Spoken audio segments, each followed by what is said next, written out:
တန်ပေါလေးကကျမရှင်ကိုကယ်လိုက်ပြီဆိုတော့ရှင်ကကျမကိုကျေးဇူးဆက်ရမယ့်တာဝန်ရှိတယ်နော်နောက်ဆိုရင်ရှင်ကကျမတန်ပေါရဲ့ဖေဖေပဲလို့တက်ကြွလေးပြောနေတာနဲ့စတင်ထားပါတယ်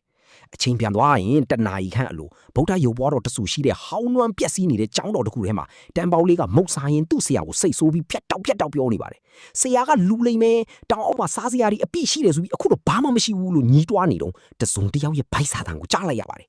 အတန်လာရကိုလိုက်ကြည့်တဲ့အခါဒဏ်ရာတွေနဲ့လဲကျနေတဲ့ရုပ်ချောလူငယ်တူကိုတွေ့လိုက်ရပါတယ်တန်ပေါလေးကဝိုးတခေတ်နှစ်သားလေးလိုပဲချောလိုက်တာလို့အံ့ဩနေရင်းကနေသူ့လက်ကိုစမ်းကြည့်ပြီးဒဏ်ရာတွေပြင်းထန်နေတာကိုသတိထားမိသွားပါတယ်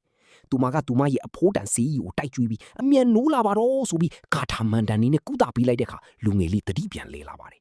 သူနိုးလာတဲ့အချိန်မှာတန်းပေါလေးကသူ့ကိုအနီးကစိုက်ကြည့်ရင်ဖိဖြစ်ဖို့အတင်းသဘောတူခိုင်းပါတော့တယ်လူငယ်လေးကတော့သတိပြန်ရကားစားမှုဘာမှမပြောနိုင်သေးပဲကြောင်တောင်ဖြစ်နေရှာပါတယ်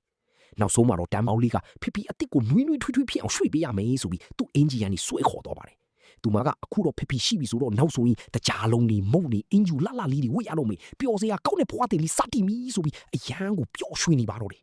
ဒဏ်ရာတွေနဲ့တတိမေနေရာကနေနိုးလာတဲ့ဒီလူရွယ်ဟာသူ့ရှေ့မှာချစ်စရာကောင်းတဲ့ကလေးမလေးတယောက်ကဖေလို့ခေါ်ပြီးကြိုးဆိုနေတာကိုတွေးလိုက်ရတယ်။သူကတော့လူမားနေပြီလို့ဘလို့ပဲပြောဒီကလေးမလေးကတော့နားမထောင်ပါဘူး။သူ့စီကတင်ပေးထားတဲ့အတိုင်းကောက်ရတာကရေစက်ပဲ။ဒါကြောင့်မင်းကငါအဖေပဲဆိုပြီးစွတ်အတင်းတတ်မှတ်လိုက်တာပါ။အဲ့ဒီတည်းမကဘူးသူ့ကိုမုတ်ဝယ်မကြွရင်ဒဏ်ရာကိုစက်မကုပေးဘူးဆိုပြီးချစ်စရာကောင်းတဲ့ချင်းချောက်မှုလေးတွေတောင်လှုပ်လိုက်သေးတယ်။ဒါပေမဲ့အေးစီနားနေတော့ပါပဲလူဆိုးတတိုက်ရောက်လာပါတော့တယ်အားကိုရမဲ့နေတဲ့ตาအဖနှစ်ယောက်လို့ထင်ပြီးသူတို့အနိုင်ကျင့်မှုကြိုးစားခဲ့တာပေါ့ဒါပေမဲ့သူတို့မသိတာကဒီကလေးမလေးကတာမန်ကလေးမဟုတ်ဘူးဆိုတာပါပဲကြည်လိုက်ပါဦးငါအဖေကိုလာမစနေဆိုပြီးလဝါတစ်ချက်သေးနဲ့လူဆိုးကြီးကိုလွင့်ထွက်သွားအောင်လုပ်လိုက်တာကြံနေလူဆိုးတွေလည်းကြောက်လုံးလို့ရှိသမျှရွှေတင်းကားတွေအကုန်ပုံပေးပြီးထွက်ပြေးကြရတော့တာပေါ့